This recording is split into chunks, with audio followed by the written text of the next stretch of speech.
Chief Justice Roberts, Vice President Harris, Speaker Pelosi, Leader Schumer, Leader McConnell, Vice President Pence, and my distinguished guests, my fellow Americans. This is America's day. This is democracy's day, a day of history and hope, of renewal and resolve. Through a crucible for the ages, America has been tested anew, and America has risen to the challenge. Today, we celebrate the triumph not of a candidate, but of a cause, the cause of democracy. The people, the will of the people has been heard, and the will of the people has been heeded. We've learned again that democracy is precious. Democracy is fragile. And at this hour, my friends, democracy has prevailed. So now, on this hallowed ground where just a few days ago, violence sought to shake the Capitol's very foundation, we come together as one nation, under God, indivisible, to carry out the peaceful transfer of power as we have for more than 2 centuries.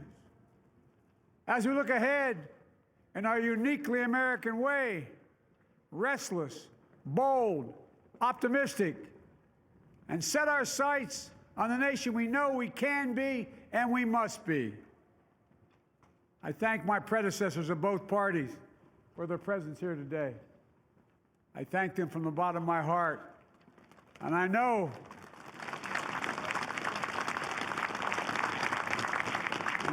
the resilience of our Constitution and the strength of our nation, as does President Carter, who I spoke with last night, who cannot be with us today, but whom we salute for his lifetime in service. I've just taken the sacred oath each of those patriots have taken, the oath first sworn by George Washington. But the American story depends not on any one of us, not on some of us, but on all of us, on we, the people, who seek a more perfect union. This is a great nation. We are good people. And over the centuries, through storm and strife, in peace and in war, we've come so far. But we still have far to go. We'll press forward with speed and urgency, for we have much to do in this winter of peril and significant possibilities. Much to repair, much to restore, much to heal, much to build, and much to gain. Few people in our nation's history have been more challenged or found a time more challenging or difficult than the time we're in now. Once-in-a-century virus that silently stalks the country. It's taken as many lives in 1 year as America lost in all of World War II. Millions of jobs have been lost. Hundreds of thousands of businesses closed. A cry for racial justice, some 400 years in the making, moves us. The dream of justice for all will be deferred no longer. A cry for survival comes from the planet itself, a cry that can't be any more desperate or any more clear. And now, a rise of political extremism, white supremacy, domestic terrorism, that we must confront and we will defeat. To overcome these challenges, to restore the soul and secure the future of America, requires so much more than words. It requires the most elusive of all things in a democracy: unity. Unity. In another January, on New Year's Day in 1863, Abraham Lincoln signed the Emancipation Proclamation. When he put pen to paper, the president said, and I quote, If my name ever goes down into history, it'll be for this act, and my whole soul is in it. My whole soul is in it. Today, on this January day, my whole soul is in this, bringing America together, uniting our people, uniting our nation. And I ask every American to join me in this cause.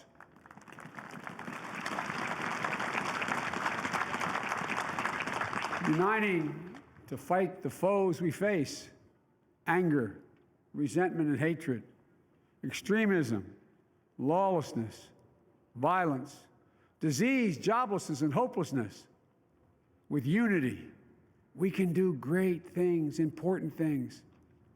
We can right wrongs. We can put people to work in good jobs. We can teach our children in safe schools. We can overcome the deadly virus. We can reward work and rebuild the middle class and make health care secure for all. We can deliver racial justice, and we can make America once again the leading force for good in the world. I know speaking of unity can sound to some like a foolish fantasy these days. I know the forces that divide us are deep and they are real. But I also know they are not new. Our history has been a constant struggle between the American ideal that we're all created equal and the harsh, ugly reality that racism, nativism, fear, demonization have long torn us apart. The battle is perennial, and victory is never assured. Through Civil War, the Great Depression, World War, 9/11, through struggle, sacrifice, and setbacks, our better angels have always prevailed.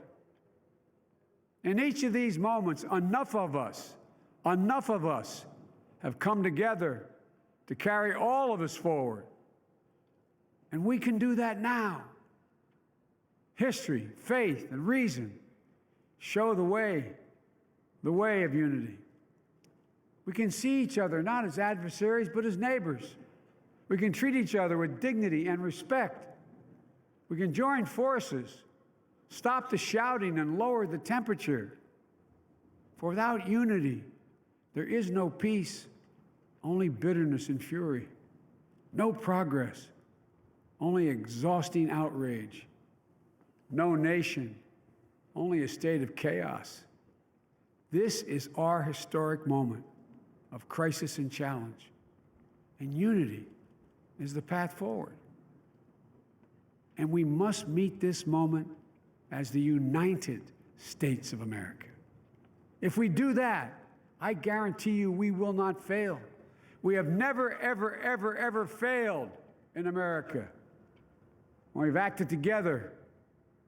And so today, at this time, in this place, let's start afresh, all of us. Let's begin to listen to one another again, hear one another, see one another, show respect to one another. Politics doesn't have to be a raging fire, destroying everything in its path. Every disagreement doesn't have to be a cause for total war. And we must reject the culture in which facts themselves are manipulated and even manufactured.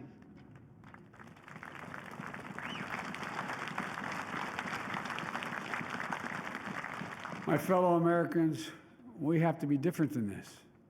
America has to be better than this. And I believe America is so much better than this. Just look around. Here we stand in the shadow of the Capitol Dome, as was mentioned earlier, completed amid the Civil War, when the Union itself was literally hanging in the balance. Yet we endured. We prevailed. Here we stand, looking out on the great mall where Dr. King spoke of his dream. Here we stand where 108 years ago, at another inaugural, thousands of protesters tried to block brave women marching for the right to vote. And today, we mark the swearing in of the first woman in American history elected to national office, Vice President Kamala Harris. Don't tell me things can't change. Here we stand, across the Potomac from Arlington Cemetery, where heroes who gave the last full measure of devotion rest in eternal peace. And here we stand, just days after a riotous mob thought they could use violence to silence the will of the people, to stop the work of our democracy, to drive us from this sacred ground. It did not happen. It will never happen. Not today, not tomorrow, not ever. Not ever.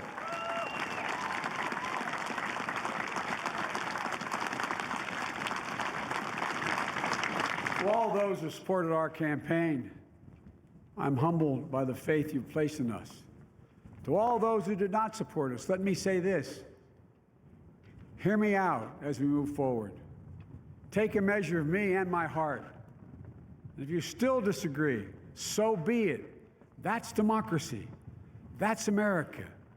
The right to dissent peaceably within the guardrails of our republic is perhaps this nation's greatest strength. Yet hear me clearly. Disagreement must not lead to disunion. And I pledge this to you. I will be a president for all Americans. All Americans. And I promise you, I will fight as hard for those who did not support me as for those who did.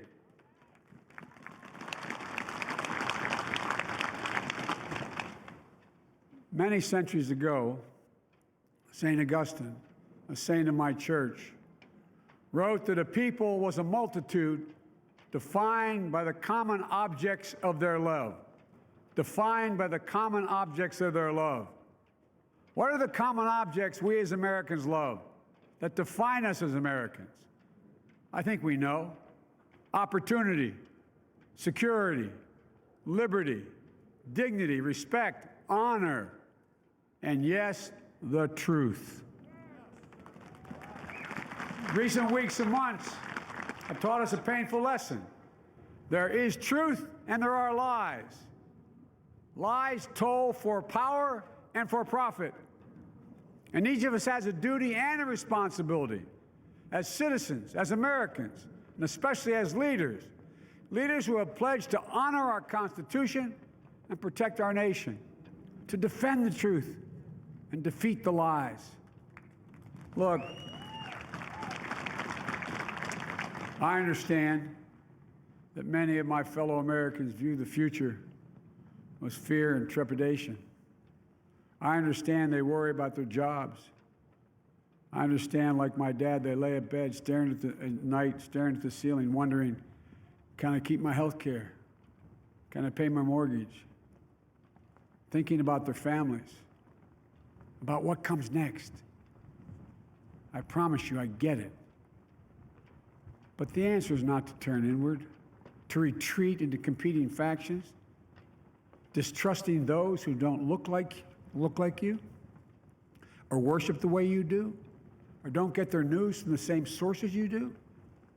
We must end this uncivil war that pits red against blue, rural versus urban, conservative versus liberal. We can do this if we open our souls instead of hardening our hearts, if we show a little tolerance and humility, and if we're willing to stand in the other person's shoes, as my mom would say, just for a moment, stand in their shoes. Because here's the thing about life. There's no accounting for what fate will deal you. Some days, when you need a hand.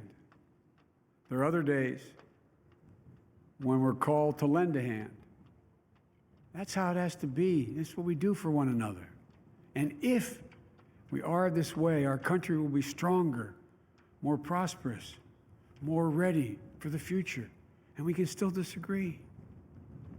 My fellow Americans, in the work ahead of us, we're going to need each other. We need all our strength to persevere through this dark winter.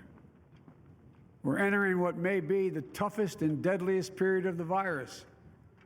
We must set aside politics and finally face this pandemic as one nation. One nation. And I promise you this, as the Bible says, weeping may endure for a night, but joy cometh in the morning. We will get through this together. Together. Look, folks, all my colleagues I serve with in the House and the Senate up here, we all understand the world is watching all of us today. So here's my message to those beyond our borders. America has been tested, and we've come out stronger for it. We will repair our alliances and engage with the world once again, not to meet yesterday's challenges, but today's and tomorrow's challenges. And we'll lead not merely by the example of our power, but by the power of our example.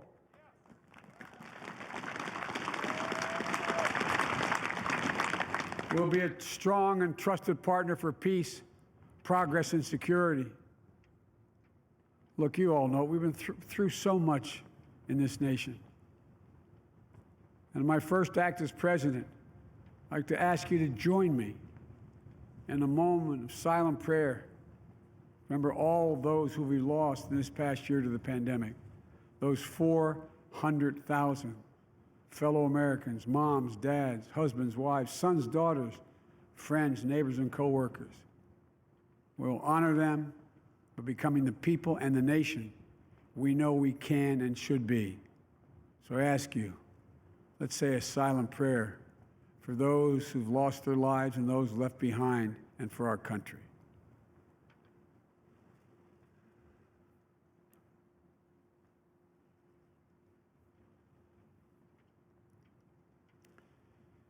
Amen. Folks, this is a time of testing. We face an attack on our democracy and on truth, a raging virus, growing inequity, the sting of systemic racism, a climate in crisis, America's role in the world. Any one of these would be enough to challenge us in profound ways. But the fact is, we face them all at once, presenting this nation with one of the gravest responsibilities we've had. Now we're going to be tested. Are we going to step up, all of us? It's time for boldness, for there's so much to do. And this is certain. I promise you, we will be judged, you and I, by how we resolve these cascading crises of our era. We will rise to the occasion is the question. Will we master this rare and difficult hour? Will we meet our obligations and pass along a new and better world to our children? I believe we must. I'm sure you do as well. I believe we will. And when we do, we'll write the next great chapter in the history of the United States of America, the American story. A story that might sound something like a song that means a lot to me. It's called American Anthem. There's one verse that stands out, at least for me, and it goes like this. The work and prayers of century have brought us to this day. What shall be our legacy? What will our children say? Let me know in my heart when my days are through. America, America, I gave my best to you. Let's us add our own work and prayers to the unfolding story of our great nation. If we do this, then when our days are through, our children and our children's children will say of us, they gave their best, they did their duty, they healed a broken land. My fellow Americans, I close the day where I began, with the sacred oath. Before God and all of you, I give you my word. I will always level with you. I will defend the Constitution. I'll defend our democracy. I'll defend America. and will give all of you, keep everything I do in your service, thinking not of power, but of possibilities, not of personal interest, but the public good. And together we shall write an American story of hope, not fear, of unity, not division, of light, not darkness, a story of decency and dignity, love and healing, greatness and goodness. May this be the story that guides us, the story that inspires us, and the story that tells ages yet to come that we answered the call of history. We met the moment. Democracy and hope, truth and justice did not die on our watch but thrived. That America secured liberty at home and stood once again as a beacon to the world. That is what we owe our forebears, one another, and generation to follow. So, with purpose and resolve, we turn to those tasks of our time, sustained by faith, driven by conviction, and devoted to one another and the country we love with all our hearts. May God bless America, and may God protect our troops. Thank you, America.